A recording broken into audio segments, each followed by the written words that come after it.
So again, I'm just going to remind everyone that this meeting will be recorded and it will be posted on the Substation Design Suite website or on the SBS YouTube website. The SBS YouTube website is in the chats. If you look on your webinar chats, you will see the location of that website that we'll post it on. There is also a handout available. It just summarizes the toolbars that we will be going over in this short webinar. I want to stress with the Substation Design Suite web page that once you purchase the software, you're able to log in to the Substation Design Suite website, and you're able to download and look at different items we have here. The main thing here is we got the course. We have a Substation Design Suite course that you can go through on your own or with one of our trainers. And in this course, we talk about, even the first day, we talk about the best practices for creating your substation with Inventor.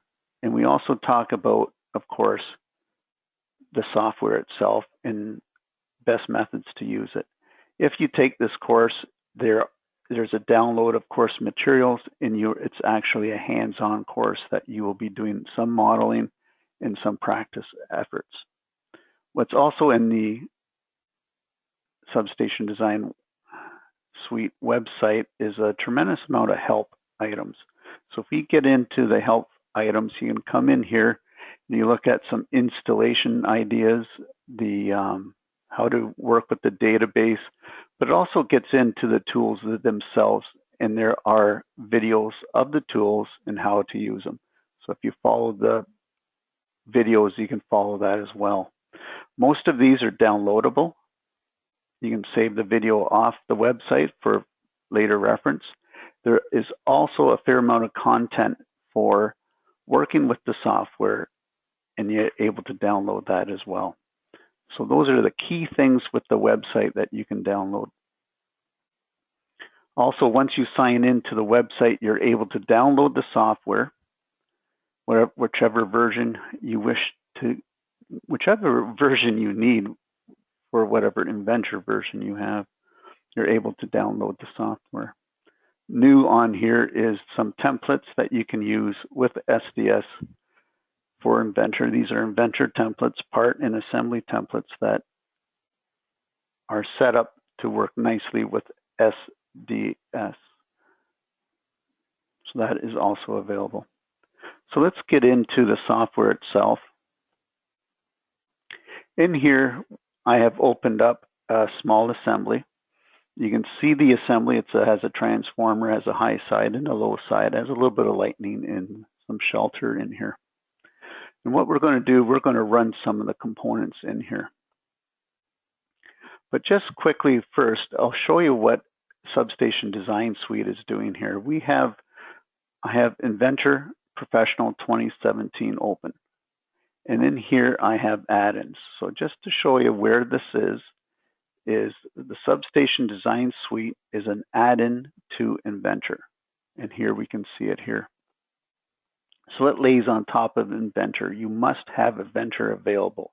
And of course, we work with 2015 Inventor all the way through to 2018 Inventor. So once you have it laid in the add-in active in Inventor, you can look at the menus that are available.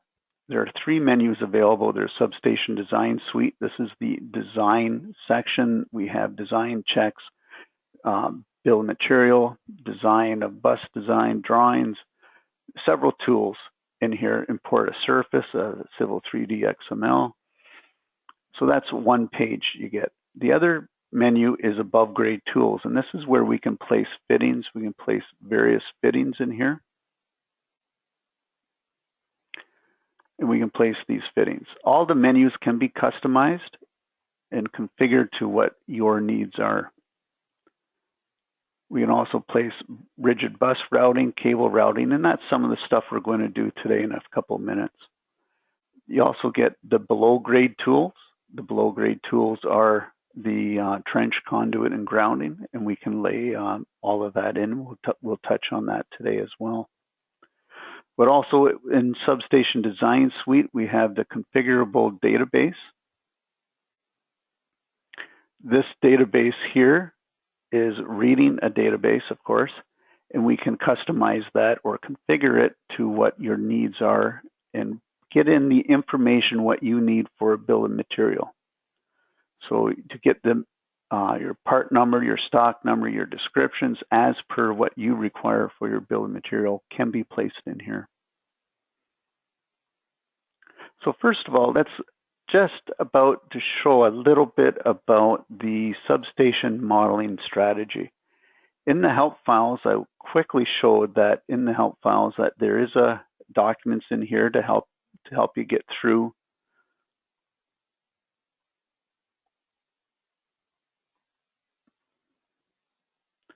There are some help files here to help you get through on the Substation Design Suite. And then here we talk about a substation modeling strategy. It's one thing to just start to model in Inventor, but you must have a good strategy to have a robust model in a successful substation. And this is what we're trying to do here. So we are giving you some information, even training on how to get that model together to work best with not only with SDS, but also to have a good model that your team can work with. And in this strategy, which you can download as well, once you sign into the website, you're able to do that. So that's what this model is based on, is that substation modeling strategy. If you look at it, we have it in sections. We have a lightning section. We have our bay. If we had multiple bays, we'd have multiple bays here. We have the underground, and even the underground is separated into the conduit, into the ground grid, and into the trench. And that's what we're going to look at as well today, is all of this. And that's what this model is based on. So the first thing I want to do is come in here and lay some cabling. Now this webinar is meant for beginners, and I'm going to show right from the beginning on how to place some cabling and bus, trench, and so forth. So of course I opened up the bay assembly. In the bay assembly, I'm going to place a couple fittings, and then I'm going to place some cable. So right in here, I have my transformer, and I have my low side here. And what I need is a fitting on here and a fitting on here. So let's place some fittings first of all. So let's get into our above grade tools.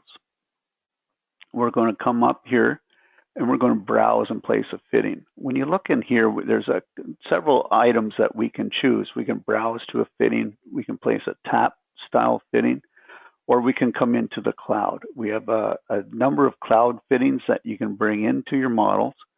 Once you bring them in, you can add the metadata you need for a description of those items to fit your bill of material look and feel. But in this case, we're going to browse to a fitting. And I have my fittings located, and I'm going to bring in a fitting. I'm going to bring in this guy here, open, and I'm going to place it on this NEMA pad. So what we're looking at is a NEMA pad into NEMA pad arrangement, and that's what places that in. What I also need is a fitting on this other stud location. So let's place that fitting as well. Again, this is a beginner's thing, and I think it's really worthwhile to see. So now I've placed this fitting here, but I don't like that rotation. I don't like that item, how it's placed there. So I'm going to rotate that item, and I'm going to say, just to show the rotation tool, I can rotate right around and bring it back. So let's rotate that item again. I just wanted to show it going around in a 360. So here I have is my fittings all placed to place my cable. And I'm going to place a cable similar to that. I'm going to check my settings for the cable. Each toolbar has its own settings. And once we look at that, we got a 500 MCM copper cable. So that's what I'm going to place in there, 500 MCM. This, again, can be all customized to whatever you need and descriptions you need or configured for that. I'm going to add a sag to my cable to make it look realistic in this case. If you're running long cables and you know your sag from your calculations, this is where you would put it in. And I'm going to save that. Again, there will be questions and answers at the end of this. I'm going fairly fast and I'll take your questions at that time. So we're going to run a cable, and I got several choices here. I can pick 2 fittings to add cable, pick points, pick fittings. So there's several types of things we can pick here, but I'm going to pick fittings because I'm going to pick multiple fittings. So let's pick fittings. I'm going to pick the first fitting, the second fitting, and the third fitting. Enter, and with that we have our cable placed. And you can see the cable is placed here. It ran a little bit slow there because that's the first cable we've laid. Now that it's identified everything, it will place it in. You're responsible for putting in the right fitting for that cable size. The software does not identify the fitting to the cable size. A lot of fittings fit multiple cables, and it's difficult to identify what size you would need. But that could be a future tool to add on. What we also want to do is place a dual cable here. So let's place a dual cable. And I'm looking in here and I'm looking at what I need. And you can see I need a fitting up here. So let's place that fitting. I'm going to come into my configured fittings. And I'm going to grab my configured fitting. Let's grab that guy here. And we'll place them on there. So there I've added my fitting. And I want my cables to come from this fitting down to this fitting, and I want dual cables. I'm going to leave my settings as the copper cable that I placed earlier so that we can easily visibly see it being placed, but also in the settings I can place in a cable spacer. So what we're going to do, we are going to pick 2 fittings to add cable. I'm going to pick this fitting. We're going to pick this fitting, and with that our cable will be added. You can see that operated a little bit faster because we've run it once already. If we look at the cables, a lot of people ask, well, we have the cables and then what? Let's open up a cable. And I just want to show that in the bill of materials, when this comes into the bills of material, it will sum up the number of feet added. So this cable length is 4.8. And a lot of digits, it's 4.8 feet. So when you place all the cable in, it will totalize your cable length used in your model.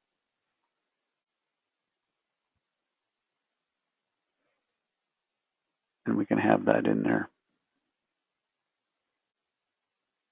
Now often when we're in the bus area, we want to look at placing, in the Bay Area, we want to place some bus. So let's look at placing some bus. First off is this flat bus here. You can see my flat bus bent in the range like that. The default arrangement for the bus is to bend it in an efficient manner. So let's look at placing a piece of flat bus. This is just flat bar. Again, I have my settings. I can look at my bus and I can see that I have a 4-inch round bus. I got 4-inch flat bar and a 4-inch angle iron preset. So I'm going to place these guys in. So let's place some flat bar. We're going to come into our tool and place 2 surfaces to add flat bar bus. We're going to add this surface and we're going to add this surface. So here you can see the flat bar bus is added. What we also want to do is add maybe some angled bus, and you can see where we want to add some angled bus along this area. And we wanted to come across here. So let's add some angled bus. Let's pick 2 surfaces to add angled bus. And there's my 2 surfaces picked, and you can see the direction of my angle as well. If I want to add another angle, I can add my 2 angle surfaces, pick my 2 surfaces again, and it adds it in the opposite direction. So we got our 2 pieces of angle bus located. Round bus is another location. We want to add maybe some round bus to this area here. So we'll come up to settings, we'll look at our round bus options, And we'll see that, well, we want to overhang, let's say 12 inches on the positive. We always need the inch item in there in case we want centimeters or millimeters for others. And let's place this guy in here. So we're going to pick 2 fittings to add our bus. And that will be a 12-inch overhang from the center of the bus. So if I were to measure from the center of the bus to the center of the end, I would get 12 inches. You can see the 12 inches in the Y direction here. So you can see that's being done there. Again, I'm going a little fast for this just to get through it. It is being recorded, and I'll take questions at the end. So now that we have this added, we may want to do other bus work as well. So let's go over to the high side voltage, and we're going to look at the high side here, and we're going to open that up. Again, this is part of the substation modeling strategy that we are going to, that we have this all worked out on the substation modeling strategy, that we have their sections based, and it makes it a little bit smaller and lighter areas to work on, rather than an enormous model that you can get lost on. So what we want to do, we want to place a piece of bus in here in the B phase. So we can go to our above grade tools, and we're going to place a fitting, and we'll place a bus fitting here. And then we can place a bus fitting over here as well. And again, I'm going a little fast, but this will be recorded, and we can go over it at a future date. So I got my 2 fittings in here, and now I want to place a piece of bus in that. And with that, I will come to my bus. I'll check out that I want round bus 4-inch. I'll go with that. I don't want a 12-inch overhang. I want a negative 0.5-inch overhang in this case. So I'm going to place my bus. Let's pick 2 fittings to add bus. This guy to this guy. And there's my bus. Like the cable, what we looked at earlier, the cable was identified in the lengths and totalized. This is doing the same thing. If we look at the length of this piece of bus, it's 29 feet long. This gets totalized as well in the bill of materials. So you know exactly how much bus you're using for this size of bus. The part numbers and stock numbers and descriptions can all be edited, and that can be done in the database setup. So here I have my piece of bus. If I want to add fittings to the bus, we can add different types of fittings. I'll show you a simple one here. Is maybe a vibration dampening fitting I can place right here. And there's my vibration dampening piece added to the bus. So there's different ways to do that. If we wanted to run a cable inside that, we'd use our cable tools, and we could run a cable inside there for vibration dampening.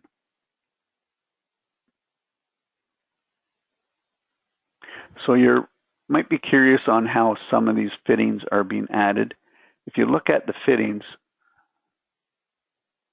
the fittings, there is information added to those fittings. So part of the help files to download that you can read is work geometry for automation. And in those downloads, you can download this file, and you can read and understand not only where we're placing it and a little bit on how to configure your menus, but it gets into the parts and what work geometry that needs to be added to the part so it can be used in the automated tool of SDS. Now, what we are doing is creating cloud content, and the cloud content is continually growing. And it's going to be awesome in the fall when we have a new update, and we have it available here too still. So if you wish to come in to the cloud fittings, you'll be able to browse the cloud and bring in a cloud fitting as well. But if you're making your custom fittings, you would need to follow the requirements of the work geometry for automation. So that's just a simple little thing that we ran. We've placed some bus, we've placed some cables. We're going to look at some underground stuff. We'll look at some trenching and conduit. And again, I'll take questions at the end, and this is being recorded, and we can refer to that recording at a future date. Maybe about a day, it'll be posted on the SDS YouTube site. You'll find that location in the chats of the webinar tool. All right, so let's look at the underground. Again, this is substation modeling strategy that we're following here. I'm going to open up the trench. This is its own assembly, and I got a trench sketch running here. And a lot of Inventor stuff runs on creating a model from a sketch, and SDS does that as well. It's a proven way of doing things, and it works quite well. So we can go into our below grade tools. Now in the below grade tools, we have settings again, but we also have grounding, below grade cable, trench, and conduit. So it's the trench stuff we're going to look at here. We can come into our settings, and we're going to look at what our trench settings are. We can configure our trench components as whatever you need to place them in, and we can add them to the toolbar as well. So right now I'm going to put a piece of trench in. I'm going to have prefab T's and L's. I'm going to add my trench covers, and I'm going to go with that. I'll save that.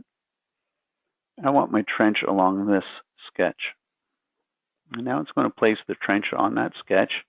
These trench components are configurable and placed into the database for whatever you need. With that, I've placed my trench according to my sketch. If I had different sizes of trench, I would need different sketches, and then I would link them together. If you follow the substation modeling strategy, it does talk about what's good for that on the methods of doing that. And you can see the trench is placed in there. And that trench can be placed in, it can be configured as a length and total number of feet of trench or individual pieces. It all depends on how you've set things up. So I'm going to save that. Let's take a overall view of it, save it, and we'll look at it in the larger model. So you can see my trench has now been added. Let's look at the trench. And you can see that that trench is based on that sketch. Now we know where that sketch is because we followed the substation modeling strategy that I've showed the pages that are available for download earlier. If we wanted to place some conduit, let's open up the conduit. And again, I'm going fast. This is being recorded, and we'll take questions at the end here. So here's my conduit is open here, and I have conduit sketches, much like the trench sketches in typical Inventor method is run items on a sketch. So I'm going to place a piece of conduit on here. Low grade tools, I'm going to look at my settings. I always got to look at your settings to make sure you have what you want so it to happen the way you want it to happen. So let's take a look at this. I'm going to say I want my conduit 42 inches below my reference plane. The reference plane is the XY plane typically, and typically if you follow the substation modeling strategy, the XY plane is the top of concrete plane. So let's get this just in the right orientation where we can see it place our conduit nicely. The conduit tools, there's several tools here. They're all available. And I'm going to go drop with path. So I'm going to come down here. I want my conduit to run from this location and follow this path. And with that, you can see the conduit is added. It follows a sketch, and whatever the sketch is going to be, it will follow. Now, of course, we would turn these sketches off when we're not using them, and we would save it. So let's turn the sketches off. I don't need to see them anymore. And I've got my pieces in here. It can get quite busy with conduit. And if you follow a substation modeling strategy, it gives you some ideas on how to get all that busy conduit into a station.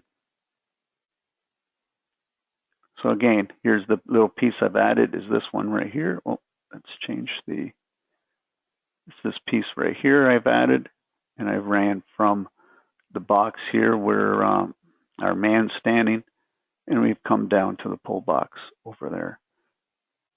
So that's simply just placing a piece of conduit. If we look at the ground grid, I'll just open the ground grid real quickly. Again, don't have a lot of time, but the ground grid is using the same idea. If I come in here and edit the sketch, it is using a sketch to follow for creating the ground grid.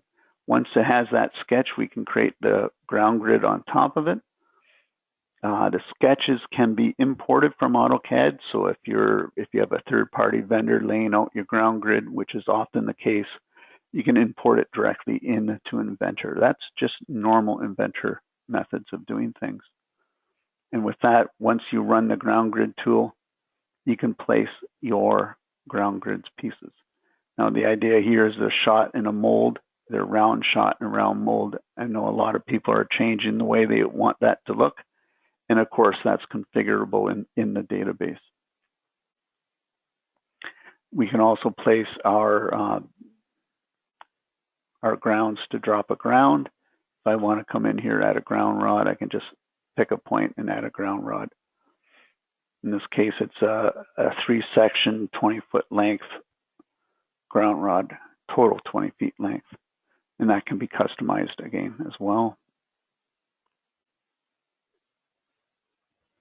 So with that, we're going to close that.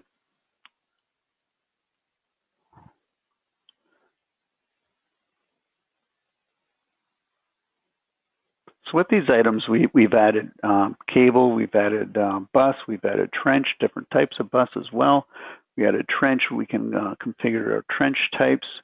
We've added some conduit. What I'm going to show is the Substation Design toolbar now. So again, it's the 3 toolbars. They're add-ins to Inventor. All of this is going to work the same regardless of what version of Inventor you have. The look and feel and the tools available are the same whether you're running 2015 Inventor or 2018 Inventor. SDS for Inventor is not tied to releases of Inventor. It's only our own releases as we need and upgrades as we go along. There's a new upgrade coming out soon. It's just a small one, but it has some really nice tools that I'm excited about already. I've seen the preview for it, and I might have a webinar on that as well. But if we look at the Substation Design tools, we have import surface. We can import a XML surface so that we can see what levels and heights and variances in the ground that we can place in here and identify where we want our units. Again, this is Substation Modeling Strategy is designed to be able to change our heights. If this blue island here, the subassembly island, needs to be a different height because of the surface has changed from the import surface tool, we can easily move that group of items or individual items if we really wish and adjust for the hillside that the substation is modeled in. We have design checks. This is a favorite of a number of people, is they like the design checks. And what we do with design checks is we are looking at certain things here. We're looking at phase to ground clearance, phase to phase clearance, and fence safety clearance. So these are the design checks that we can check that we don't have a short or interference. So if we look at what I've already selected and set up, you can see I have different groups selected for different items. It's not quite complete because this is a demo and I'd have to show a whole different model to be complete. But in this case, this is what we have set up just for this demo. A transformer has been added. You can see the transformer, and we've identified it as a 69 by 12. So that's what it's going to look like. We can show the equipment that we're using. There's the equipment identified, structures, and the insulators. So with that, we can come in here to design checks, and we can run phase to phase. So let's run the phase to phase design check.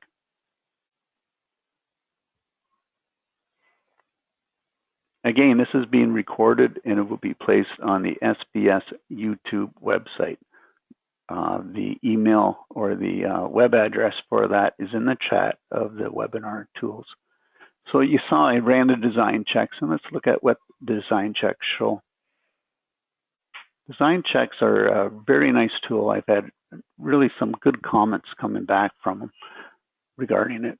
But if I look at what we're looking at in the design checks, I am on this line here. I need a required separation of 21 inches. The actual is 203 inches, so it's lots of room. And it tells me the two parts that it is checking it against. And you can see them, the highlight in here, those two items in blue.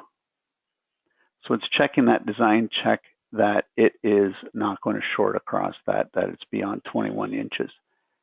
That 21 inches, of course, is configurable in the database tool. And that's the design check. So there's three types: phase to ground, phase to phase, and fence safety clearance.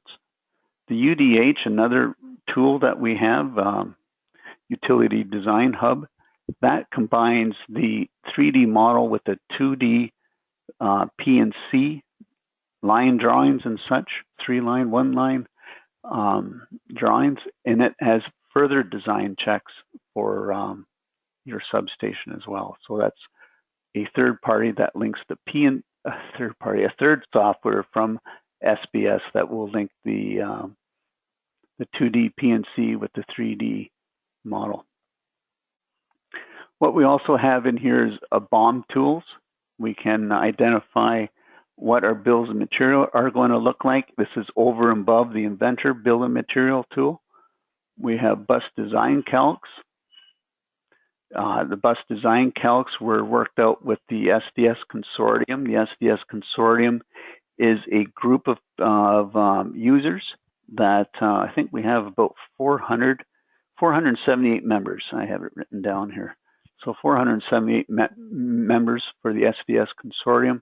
And we've got together and we talked about what we needed for doing bus calculators or a Corona calculator, and that's available. The SDS consortium, again, it's so worthwhile to see, is a group we get together twice a year. It's free to join, and we can talk about what we want to see in substation design tools, software tools, whether it's P&C or the 3D or the Data Utility Hub tool that combines the two. So that is the calculation sheet. So that is a pretty quick overview of the software. If somebody wishes to ask a question, they can put it in the chat, and we can go from there. I'll look to see if I can add a different item in here.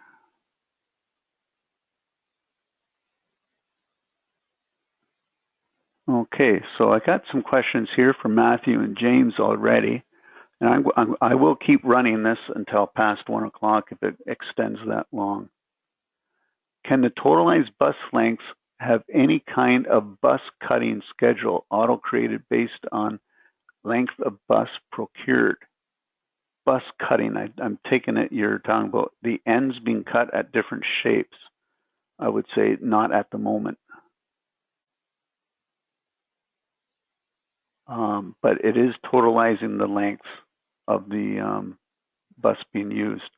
So it's going to be totalizing the finish length. If you're thinking of the bus length is extended and cut to fit or something, it will only show the total length at the end of the at the finished design. Let's see if we bring that up. So you come in here, we're going to look at our bus or cable. Here's my conduit. Here's all my 2 inches, 48 feet of this conduit. Flat bus, 33 feet of that flat bus. So that's how it's identifying.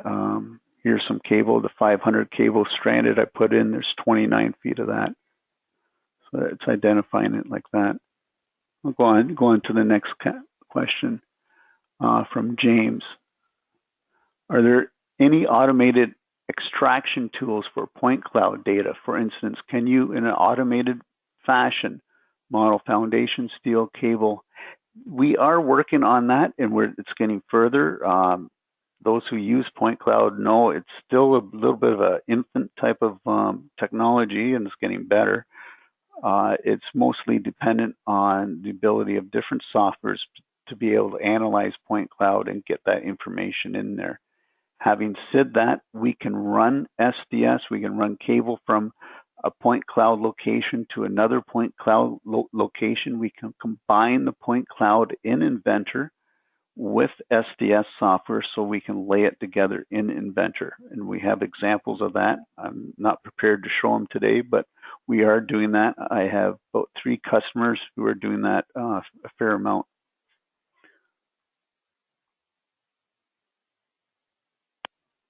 My window's too small. Okay, Mason, how does the steel construction work? That is typically just straight out of what Inventor normally does for items. So I take it you're talking about steel structures.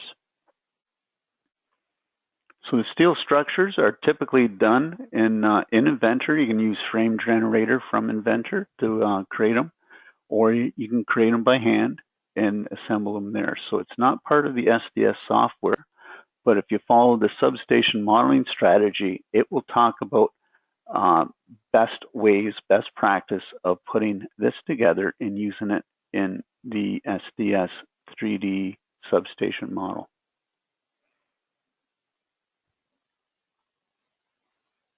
I noticed all the items are gray. Oh, this is Ryan. He wants to have color. Is there a reason for that? There is some value to actual colors, i.e. porcelain versus polymer, etc. Yes, you can add all the colors you wish. You can create that and put that in your database. The items with color, because I don't show it in here, is color will add to the amount the video cards got to generate. So on an enormous substation, you may have performance issues, but only on the biggest of substations. With the hardware and the software changing, it's getting a lot better all the time, so it's becoming less and less of an issue for color. The other thing with color, you have to manage it. If you assume that part is red and that's porcelain, if you say porcelain is all my red parts, you have to manage it and make sure that is true and not someone has made it red for some other reason. I much rather, my own personal preference is to leave everything as much gray as possible. If I need to identify what the part is, I can come into my item. I can just highlight that item, come in here, look at the eye properties. These eye properties should be telling me what that porcelain bushing is doing. If this porcelain bushing, my description should be telling me that and going in that direction. And this way I don't have anyone coloring something incorrectly and people assuming things, as well as you may run out of colors. If you're like me, a little bit color blind, it's hard to see red from green. Does SDS incorporate point cloud scans? Inventor brings in point cloud scans. We've done it. We have several utilities doing that now. Daniel, could we see some designing inside the control house? So the control house in this case is just an empty shell. There's so much detail in a control house, it is arguable to leave it in a 2D AutoCAD world for the interior design. Or if you did want it in 3D, I would do it as a separate assembly and then just reference it from this assembly. So yes, you could design the interior of a control house totally in 3D, but there's so much detail there, I would simplify it for the larger model. There's a ton of information in these large models. The one I have here is pretty small, but when you get into a large station where it's several acres in size, that would be a lot of information to add. So it would be best to reference it outside of the main model. But in the end, yes, you could do designing in 3D of a control house. What was the tool for linking 2D and 3D? Is this different than the electromechanical link in the base AutoCAD software? Yes, it is. The UDH is the software. I don't have a quick link to it, but it's data utility hub. That is the one. Yes, the UDH, utility data hub. Sorry, guys. Utility data hub is the tool, and that links the PNC with the 2D PNC with the 3D model. And that has further design checks, has some great bill of material tools in there. It's available on the SBS website. How does SDS play with structural designs?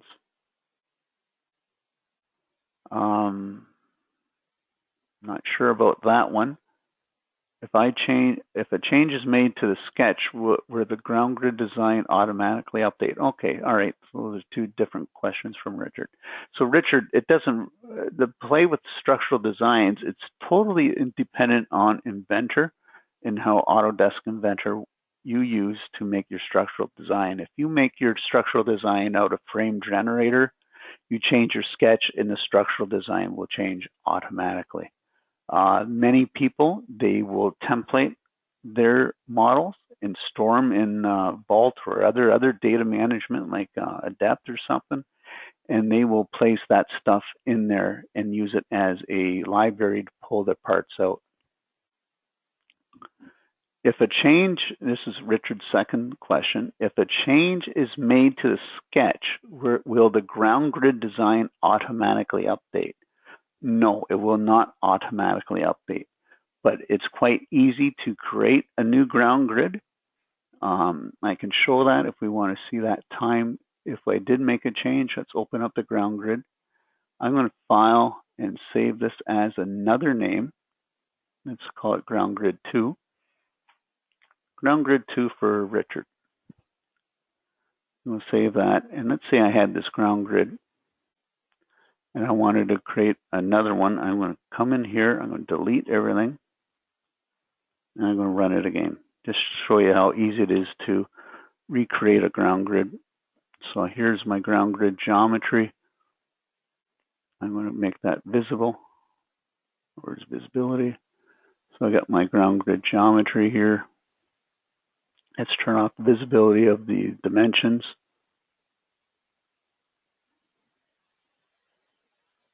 It doesn't want to let me do that. All right, so let's run our ground grid. Go on below grant. Let's generate ground grid. Here's my tool here. I am going to just take the defaults here, just because this is an example. I'm going to use the current assembly I'm in. I'm going to select the sketch, and I'm going to create the grid. And with that, you can see it starting to create the grid. It runs it pretty quick, and I can say done. And if I turn off the visibility of the sketch, we'll be able to see the ground grid we've added, and we've added a ground grid. So it's quite easy to add a ground grid. So I don't think it's a big deal if you change it just to run it again. Can we see a bigger substation? Well, I'm not going to open it at the moment. This is, let's look at this file here. So here's one of the bigger ones I've ran, and it's kind of hard to see. Let's zoom in here. This was a bigger one. You can see it has 4 bays on one side, on the high side, and 4 bays on the low side, with several acres as 2 transformers. It had 20,000 occurrences in there. I think it was on the plus side of 20,000. So you can see the amount of information that's in there.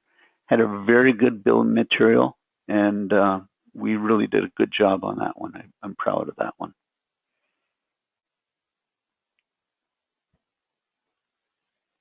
All right. Next question. Daniel, is the software available in international units of measure? Yes, it is available, and we can set it up that your default is in other units. Let's see, feet, meters, inches, and centimeters. So that's our default choices right there. If you want some other crazy astronomical unit, we could probably work that out too. But really, I think these are the main units that would be usable worldwide. Okay, Wayne. If adjustments to pier heights are required by bringing in the surface for top of rock, do the cable and bus runs need to be redone, or do they update on their own? Well, I like that question, Wayne. So let's look at our bay. Let's open up our bay again.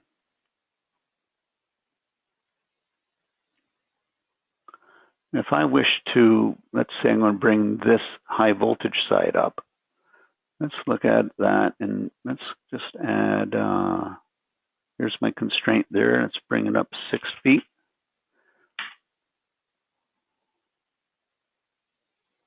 All right, so that's 6 feet higher. You can see how that bay is higher now, and our cables don't work out here. I'm able to update the cable, and it should update and reroute back up to here. Because I did it quickly, I didn't look at my settings to make sure my settings were at the right size. So I can also edit my cable and say I want that cable to be not number 1, but back to the 500. Where's my 500 cable? Back to the 500 copper. And I can apply that. And with that, you can see how it updates to that height.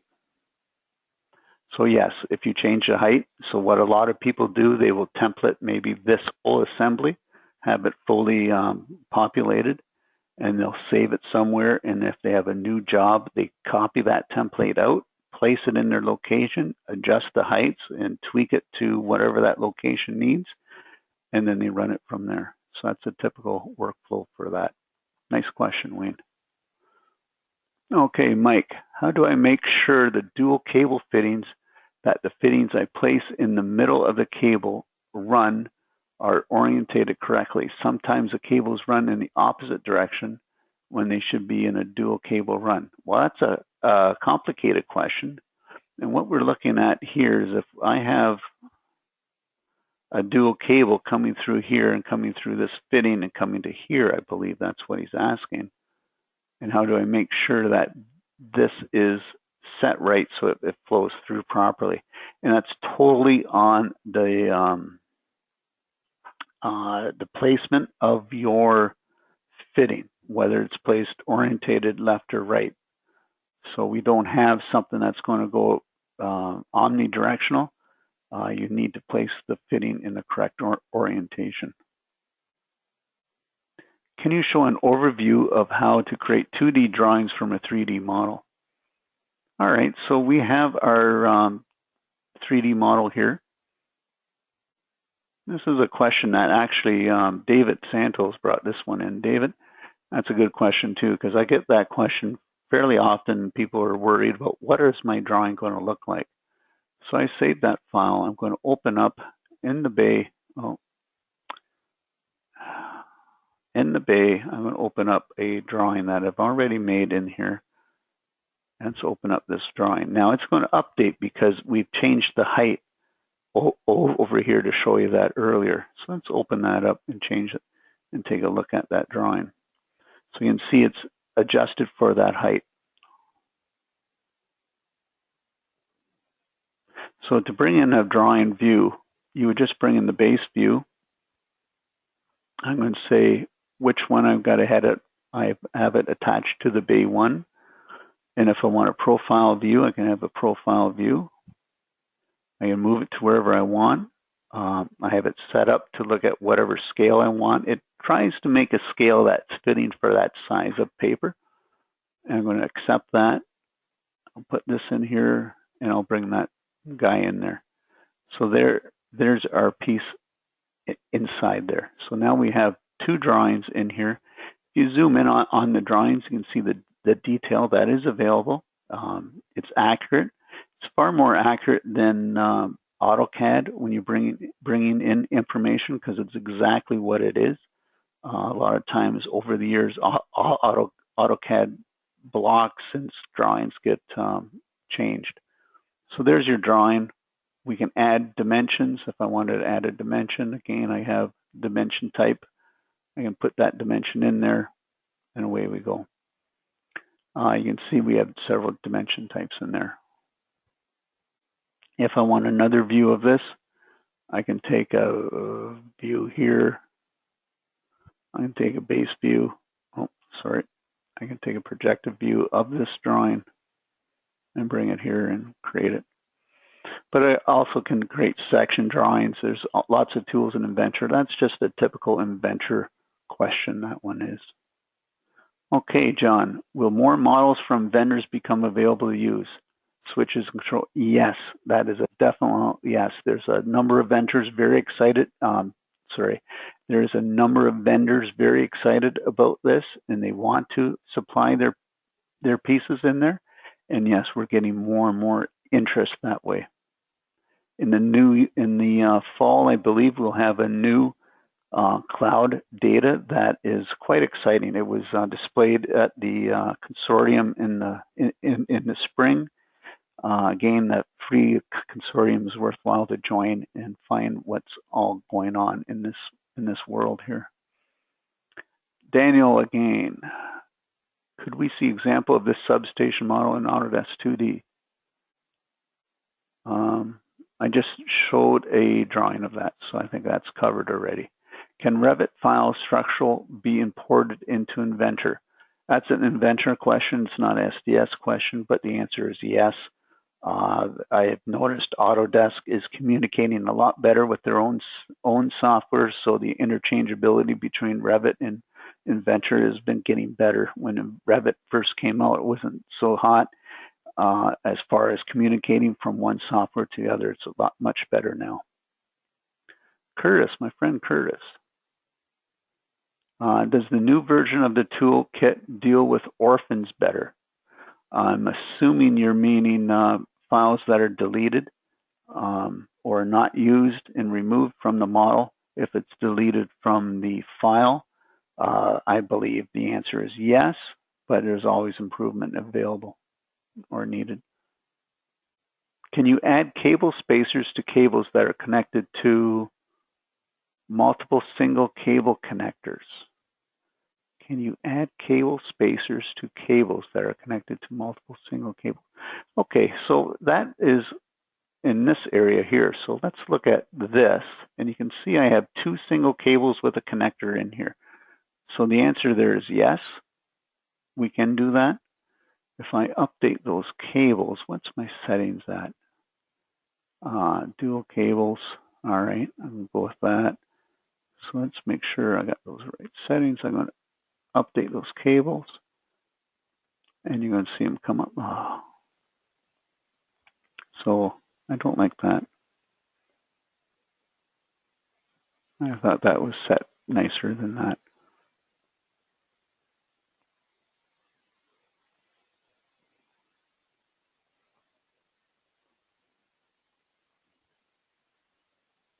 Not a cable. I don't know why she's telling it the 500 copper and apply. There we go.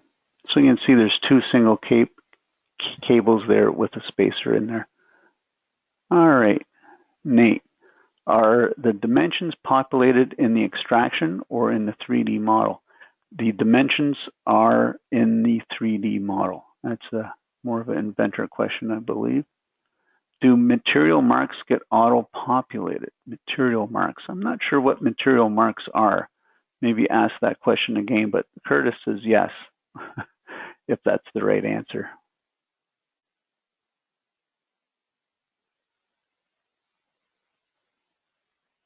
All right, let's see. Next question.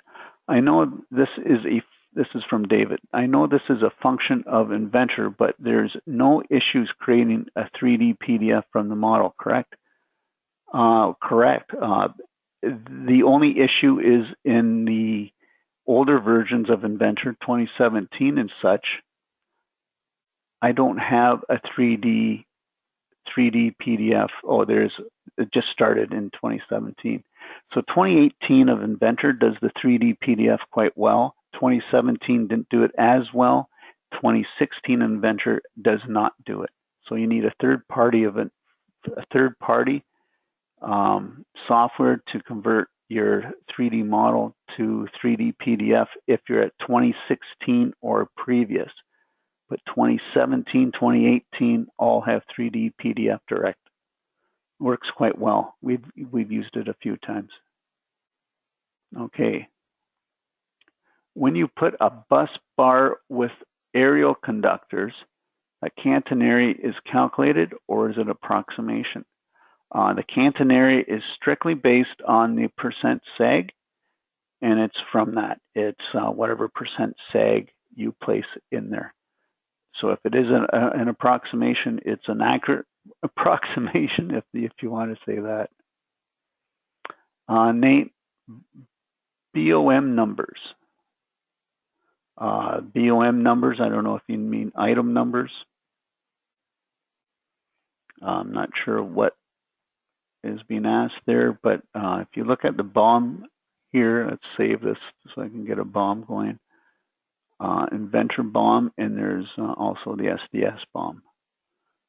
But the SDS BOM is based on the Inventor BOM, and then we add intelligence to it. But if I grab this BOM, come into here, you can see I have item numbers identified in here. I can sort this by whatever sort I need. This is typical Inventor operation, and I have item numbers here. So if I had that item number, I can come into my bay and I should be able to grab my balloon. Say okay, and there's my balloon, and there's my item number for that structure. I can bring in a parts list into this model as well. It's all based on normal Inventor practices. This software made the material list.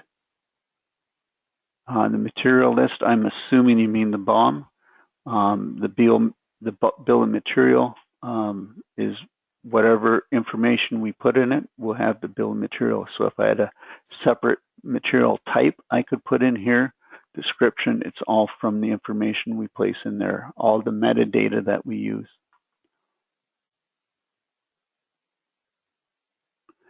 Okay, will anyone be teaching a class on SDS at Autodesk University? We will not be teaching a class at Autodesk University, but at the SDS Consortium in the fall, which would be held in San Diego this year. There will be lots of information, a lot of people talking about it. There'll be beginner groups as well as advanced groups in there. So I would look more at the SDS Consortium. There also will be classes your company can pay for, and again on online training as well.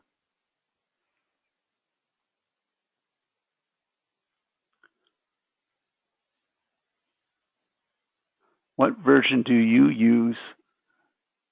Is it a pro version? Okay, I think that's a Inventor question. I would only want to use Inventor Professional. Again, the software is the same version. The SDS software is the same version for each release version. So I've come into downloads. So you can see we have for each release version of yearly version of Inventor, we have the same item, same SDS version for that software. So it will behave identically from version to version. We're not tied to the yearly release of Inventor. We have our own release. What is the estimate price if it is not appropriate to ask? I don't know what the price is right now. I'm not up to date on that. But in the handout, if you look at the handout, I've loaded the handout in the handouts folder. And here, this is the handout I've placed out. It just summarizes the toolbars. It gets a picture of the toolbars. At the bottom of this handout is Dwayne's email. And if you ask Dwayne that for the price, I think it's a reasonable price, but I'm a little biased. Okay, David, does the software perform some analysis or is it geared more to modeling only? It's mostly modeling. There is some analysis with the design checks that we spoke about earlier. If you come into the design checks, the analysis is more on the ground clearance and phase-to-phase clearance, that type of idea there. So I think I've gone through some questions here. I don't know if anyone has further questions. You can email me as well. You've seen my email in the invite. You can email the support line is SDS support at, I'm putting this in the chat.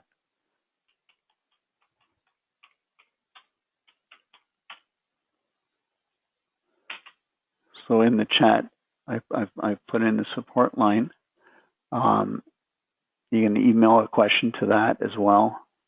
Again, the video will be placed on the SBS YouTube website, and I placed that in the chat as well. You can read through the chat and you should be able to see that.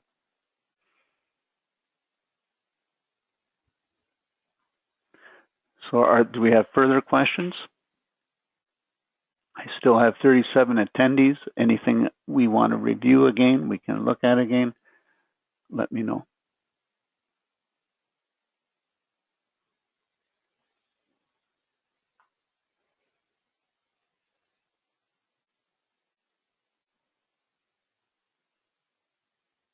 Okay, well, I'm going to take it is that we can finish. We're going to leave it. I'm going to stop the recording and we're going to go from there. Thank you all for attending. I have further webinars, a little more advanced coming out. This again was just an introduction to SDS, and we can go from further detail in some other webinars that are being released, and you'll be notified if you wish. So thank you all again for attending.